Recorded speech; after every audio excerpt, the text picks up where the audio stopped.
snarking at books by moonlight, writing trashy romance by daylight.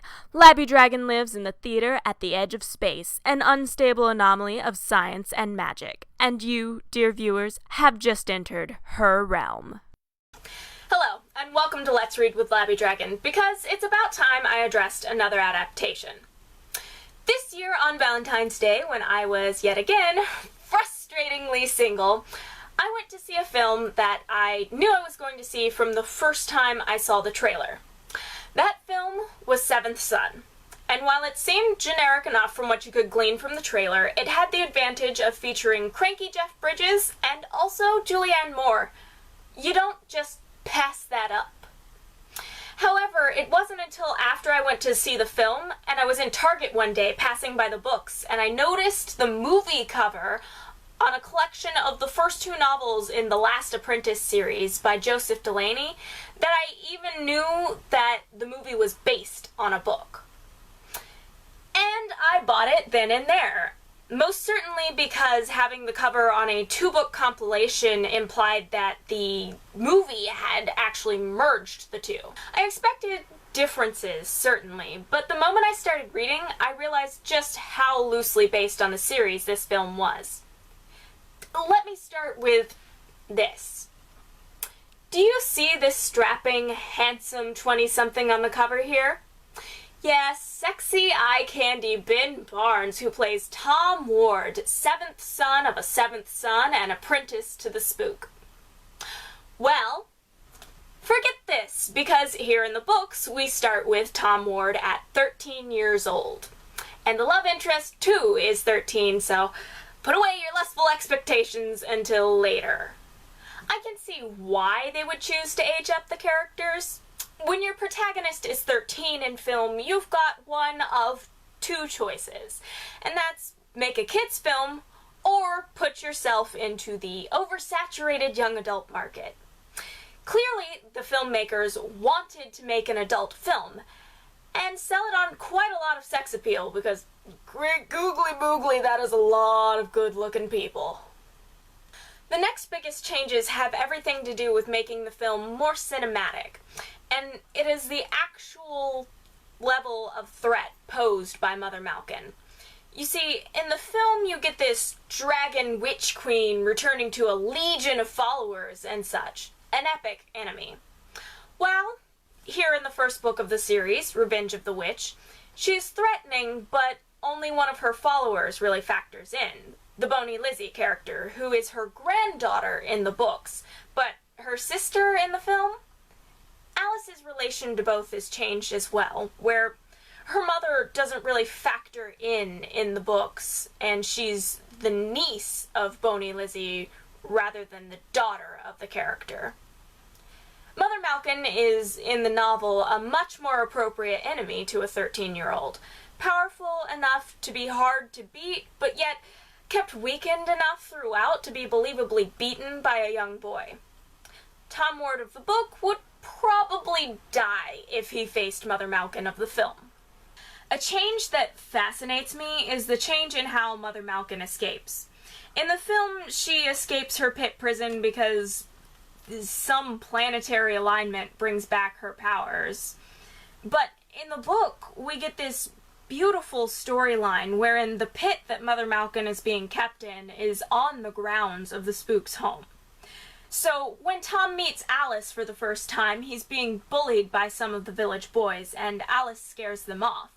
Which is, interestingly, the complete opposite of the film, wherein Tom is the one compelled to rescue Alice when they first meet.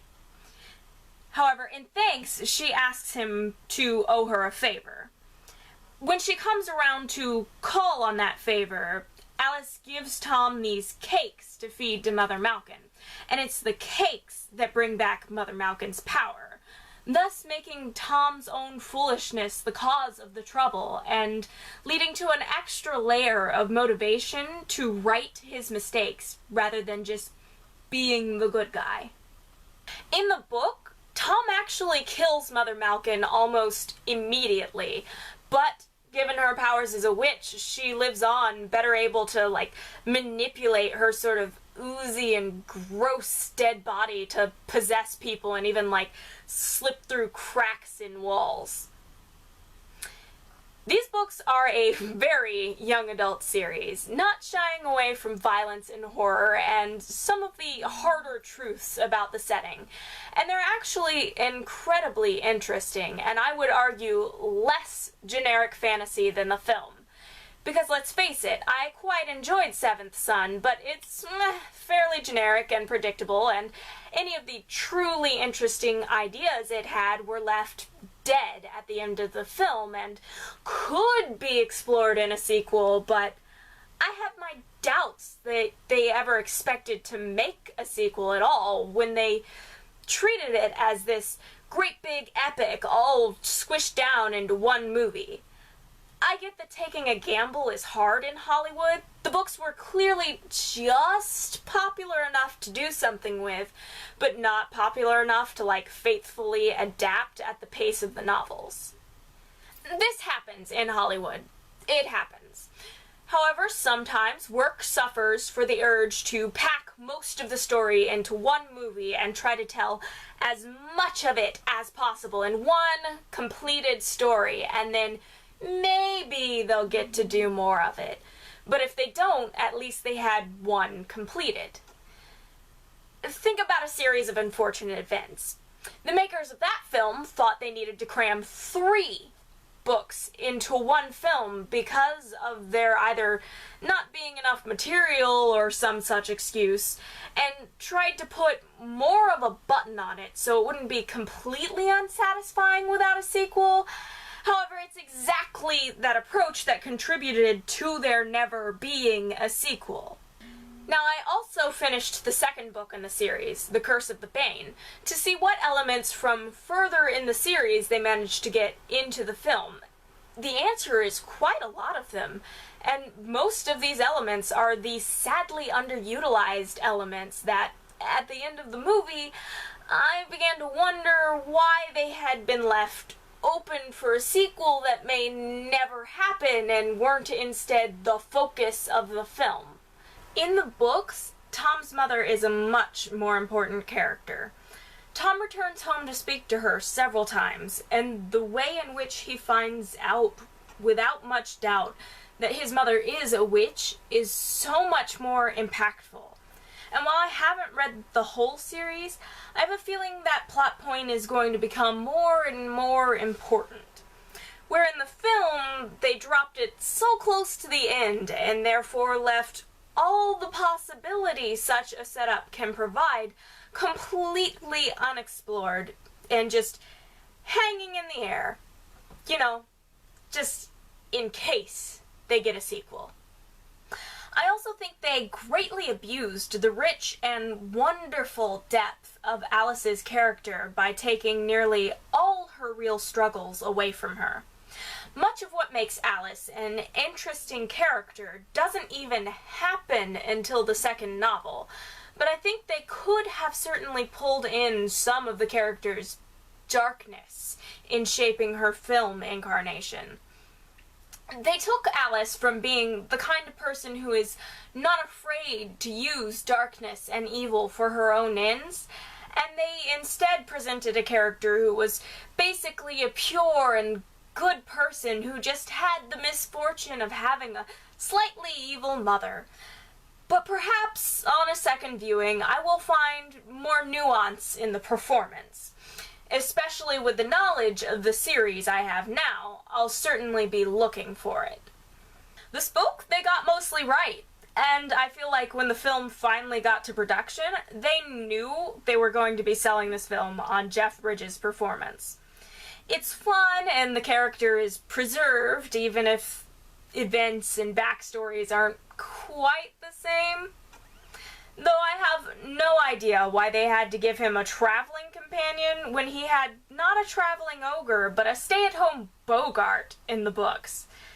Not to mention, in the novels, Tusk is Mother Malkin's mutant son, so it makes no sense that they lifted him from one side of the fight to the other and made him an ogre. But, you know, whatever they think they needed to do, I guess.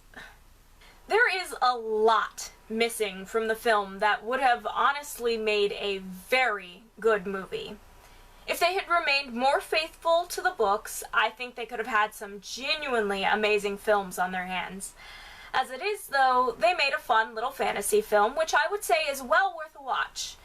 However, watch it before you read the books, or if you've already read and loved the books, try to forget everything you know, because when they say based on, they mean loosely.